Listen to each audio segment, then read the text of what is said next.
So if video games have taught me anything, it's that when you get the big, powerful magic artifact that will save the world, you don't actually need any kind of plan or any kind of skill, you just waltz up to the final boss and wave it in their face.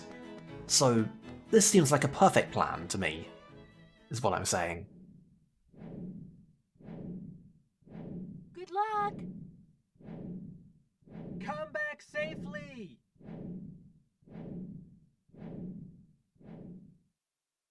Yeah. My thoughts exactly.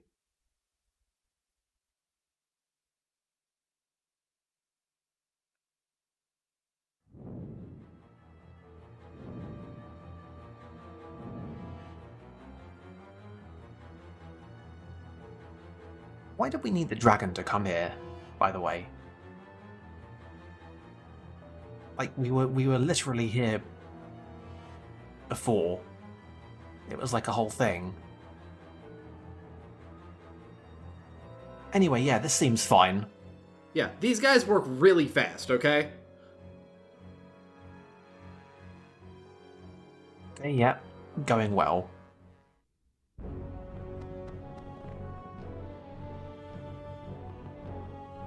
Yeah, he dead.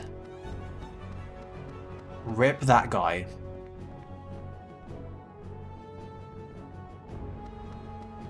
Obviously what you're supposed to do is just wave the magic thing at them. That or believe in the heart of the cards, that seems to have been working pretty well for us so far.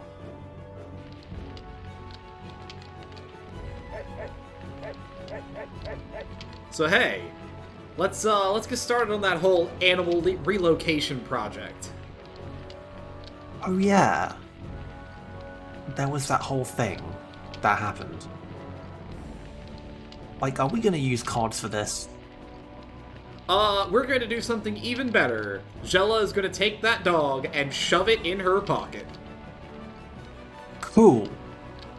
Like, if you'd have told me that there would have come a point where we would have actually just done that, just literally straight up, rather than using the cards, I would not have expected to be so disappointed by it.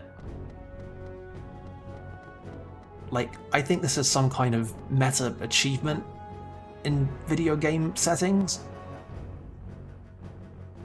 Like, that's the obvious joke, right? Oh, they just take a dog and they just shove it in the backpack. That's what literally any other video game would do. And then this one, we prime ourselves the whole time for expecting us to do something like distill it into a card. And then we just do the same video game thing from before. I don't know how to feel about this. I really don't. Be careful, everyone!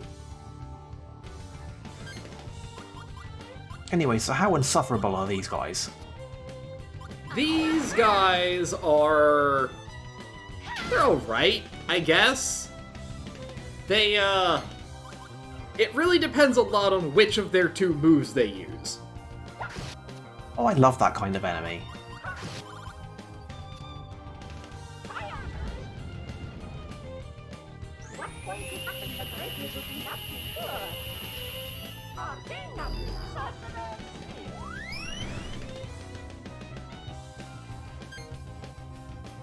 That's just such a majestic casting sequence. It really is. Anyway, so, 2 attacks?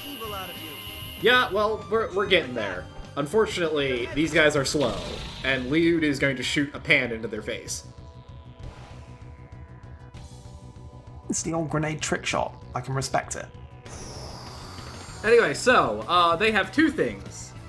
So, the first thing is that they can cast Tablet of Strength, and the recipient will then not only do a decent chunk of fire and dark damage, he will also get 2 turns in a row. Aha! So, you know, that's always good fun. Not pictured in this lovely string of fights at any point is Tablet of Death, which does exactly what it sounds like. Nice. Nice. Okay. Good.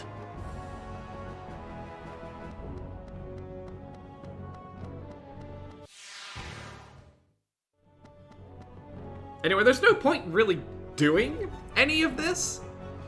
It's always a great way to start an anecdote. Like, I mean, we're doing it because, you know, not only because we're Jella, and this is absolutely a Jella thing to do, but, you know, it's a very easy source of experience. But, like, yeah, there's a bunch of guys just hanging around the capital, and they're all being vaguely threatened, and we can go save them, I guess? Right, and by save them we mean, like, walk up to them and talk to them and get a single dialogue line and then walk away while the enemies respawn. Yes. Right. I mean, that's what I thought, I'm just checking.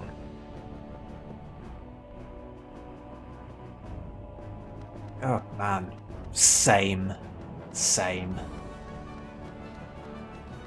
Yeah, there's a little bit of cute dialogue to be had. Some of the soldiers are, you know, not quite so... what's the word? You know, suddenly the shoe is on the other foot, and they're a little more gracious. Little bit of a learning moment. Just one of those times when you just see your life in perspective for the first time.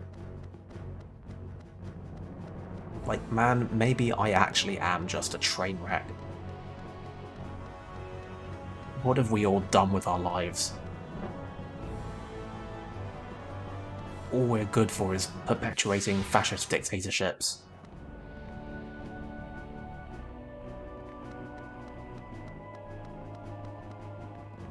On the other hand, they did, you know, put a lot of effort into perpetuating fascist dictatorships, so sympathy's limited a little bit.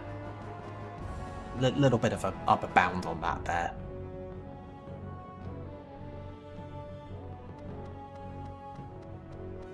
In short, things really are going great here. Have you considered leaving the city, my friend? Just, you know, walking outside and heading down to Aza or something?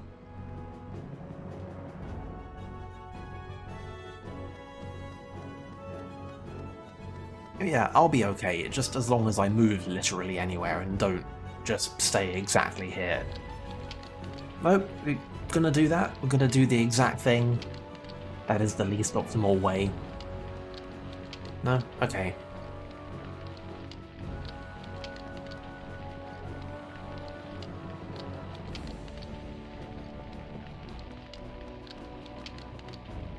Not exactly great at the whole dynamic, very different atmosphere thing going on here, are they? It's like, we don't even have different music. We just have these guys wandering around. There was different music when we flew in for like 15 seconds. Well, shit. I guess I was completely wrong and my entire point is disintegrating before my eyes into puffs of logic. This game is actually art. Yeah, no, it's not handled particularly well, no. But it's there. You can save those people. It does nothing for you, but, you know... yeah. Go be a goody two-shoes. Even the slightly unsettling, irritating children are just identical to what they were before. Like, it's really just... I mean, I was gonna say swing and a miss, but, you know, I think swing is giving this whole thing a little bit too much credit. This is just like, remain firmly in place and turn your head slightly to the side as the ball just zooms past you. But hey, they did turn their head, at least a couple of degrees. A little bit of eye movement there. You'd say the total strikeout was noticed.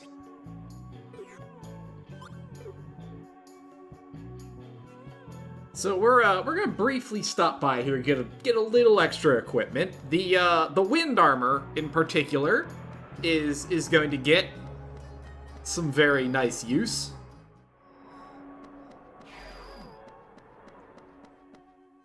I've not managed to get a sense at how great this game is at telegraphing what kinds of elemental nonsense is coming up. But I have a feeling that it's going to be a whole lot of awaiting mysterious player foresight from having read the guide. You there!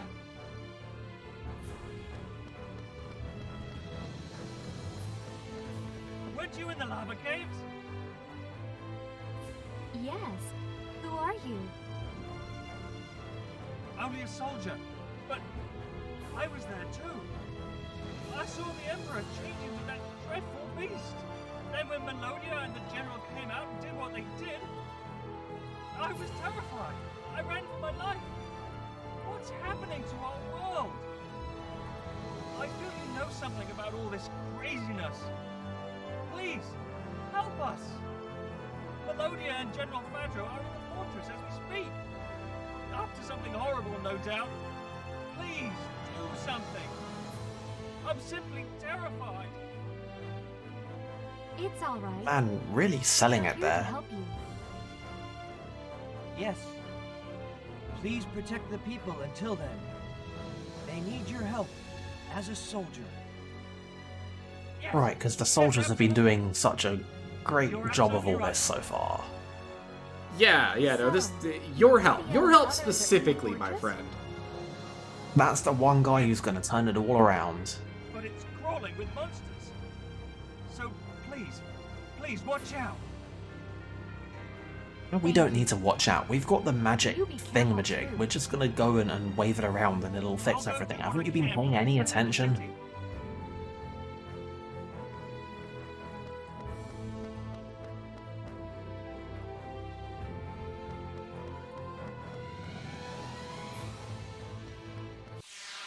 So you may remember that boss from way back in Diadem? Is that just the thing now? Yes, that is literally the same thing. Cool. I love it so much when games do that. Especially JRPGs. JRPGs are the best for doing that kind of thing.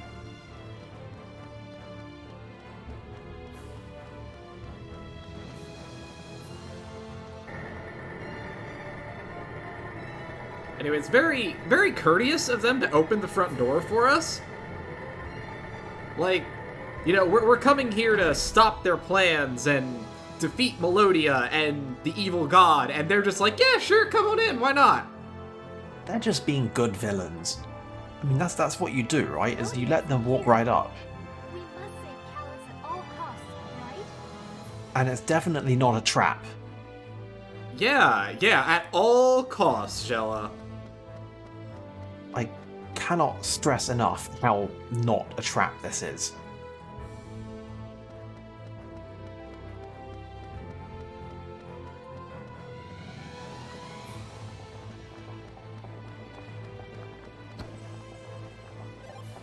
Anyway, now that we can properly explore the prison, we can just kind of have a look around. There's a nice little cafeteria.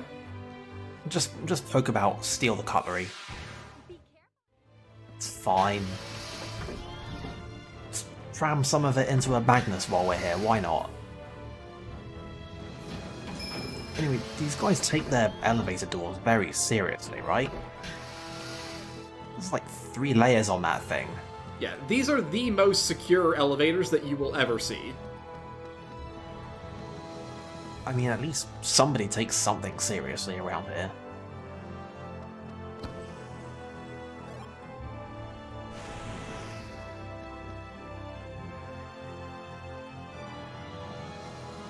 Okay. Yup, everything's going great. Just a run-of-the-mill, average, unremarkable set of observations from a regular guy. Speaking of regular guys, we're going to perform the most important task that you can do in this facility. Talking to random soldiers? Well, no, we're going to take this guy's cat. Ah. Oh yeah, I see it.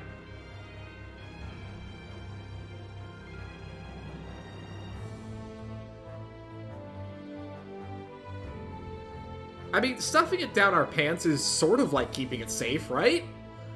It can live in our inventory and try not to eat any of our fish cards. like, that's a concern, right? Does this, like, if something in a Magnus can change over time, and if like food can rot, does it also smell? Like, is that cat actually going to attack any fish cards that we have? I don't know if we actually have fish cards. It seems like the kind of thing that we would have, but... I mean, we have had fish cards at one point. Literally any kind of food or any kind of meat is going to have problems when that cat gets near it.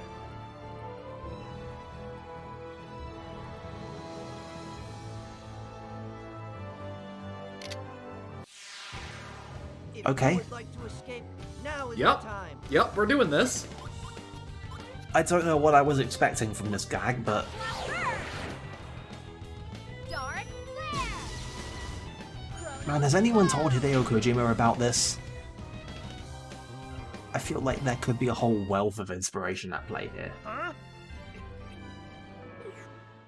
So yeah, that was just a random soldier from the beginning of the game who was mad that we caught him jacking it.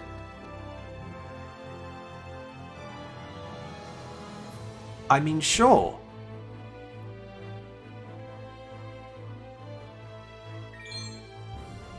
Okay. By the way, I don't know why I'm so taken aback that they bothered to have that one tiny mirror in there and it actually worked, and you could see your character model in it. That's like... Why? Why did they do that specifically? The random things to put development effort into. They decided that there needed to be a single tiny working mirror in that one bathroom. I mean, I feel like this game is pretty safely... Why did they put effort into that? The game? I mean, sure, but also what happened to the third floor? Ah, see, these are not just any run-of-the-mill elevators. Okay, they don't go to every floor. Okay.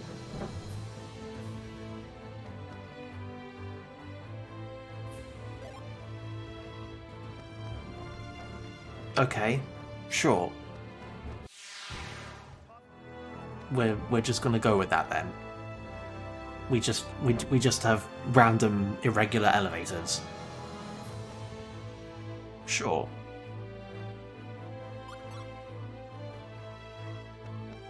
Well, we're not gonna distill the essence of toilet water? I mean, I guess we could have. It would have saved me some time later on if I had, but there's a better place for us idiot. to get that. You fool. You moron. I can't believe you allowed the toilet water to go to waste. Oh, don't worry. We're gonna get something even better than toilet water. I mean, there are many things that I could say in response to that, but, like, of all things, I just chose to remember that we're just carrying around the live cat with all our cards. It's not even the essence of a cat.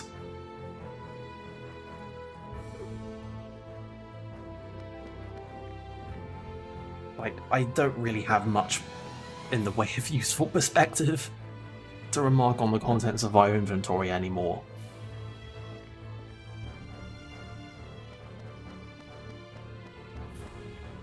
You know, credits where it's due, they did finally fix that door that we blew up. I guess. It looks like they've got some other problems, though. Yeah, they didn't fix the wall, but they did fix the door. Oh, at least something's working properly.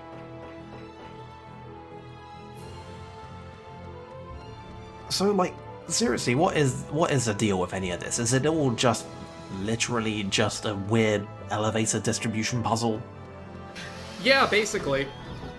It's like you have to go to, and it's also, you know, there's a couple locked doors here and there, so it's like, okay, so so you can take the first floor to the second floor, and then there's two elevators that go up, but one of them is locked, so you have to take the other one up to the fourth floor and get the key, and then come back, and then you use that to go up to the fifth floor, and etc, etc, etc. Okay, cool, good, normal, absolutely video games, sure.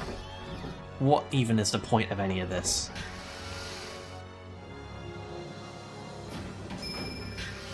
I don't like... I know JRPGs are kind of just renowned for having this kind of stupid thing in them, and there comes a point where it's what the people expect and therefore we're gonna deliver it. But, like, somebody had to think this up. Like, somebody had to pitch this to somebody. They were like, what if we just had a dungeon that's just like this tower, and there's elevators, but all the elevators go to, like, very particular floors, and the elevators and the floors together form a maze. And someone's boss was like, yeah, this sounds like a great thing to put in our video game. Let's do this. Let's get all the artists and all the level designers and get them on this. And all of those people were put to work making this. And all this time there's like thousands of opportunities for somebody to be like, hang on a minute, it seems like the thing that we're making sucks shit. And yet no one ever takes them up on this, and I don't understand. Even in 2003, I don't understand how this happens. I mean, once again, we have to remember that this is a game that came from the same era, and in fact the same publisher as our good buddy Tales of Symphonia. Right. But, like, I feel like it's as true of Tales of Symphonia as it is of anything else. Like, this is not like any kind of concern that's unique to this game. It just seems like a par for the JRPG course, and I don't understand how that happened. So I don't know if we ever mentioned this, but the prison is also apparently like the Imperial Palace? Because here's the throne room. Cool. Those fools in Aza. Who do they think they are? Daring to disobey me by delaying the ore shipments? Kill them. Find all those involved in the rebellion and execute every last one of them. Set fire to their houses and show them what it means to provoke my wrath. Picture me refreshing my Amazon PS5 order. Send them to Aza immediately. Your Magnificence, the people of Aza are merely protesting against such harsh labor conditions. What was that? Who gave you permission to grow a brain? Gal to blame having a normal one today. I feel like criticizing somebody and characterizing them as having grown a brain isn't really the slam dunk takedown that you are going for there, my friend. People are my slaves, mere pawns in a game. If I desire a juicy slab of Torsina meat, they will find the animal, slaughter it, and present it to me, whatever it takes. If I demand more money, they will toil on with no sleep whatsoever and pay taxes as ordered. If I tell them to fight, every single one of them, man, woman, and child, if I so desire, will take up arms and fight to the bitter end. That is the sole purpose of existence for those mindless weaklings. It is the only reason I allow them to live. Somebody had to do this voice. Like, somebody had to perform that. I wonder if this was like a deliberate decision, like, was this in the casting direction? Or did somebody just show up and do that voice in an audition and some casting director was like, yes, that's our Emperor. He who was afraid of losing everything.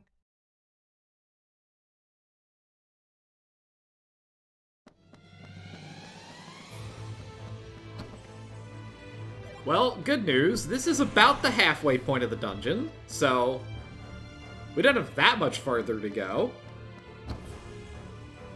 I mean, don't we? I've seen the length of the next video.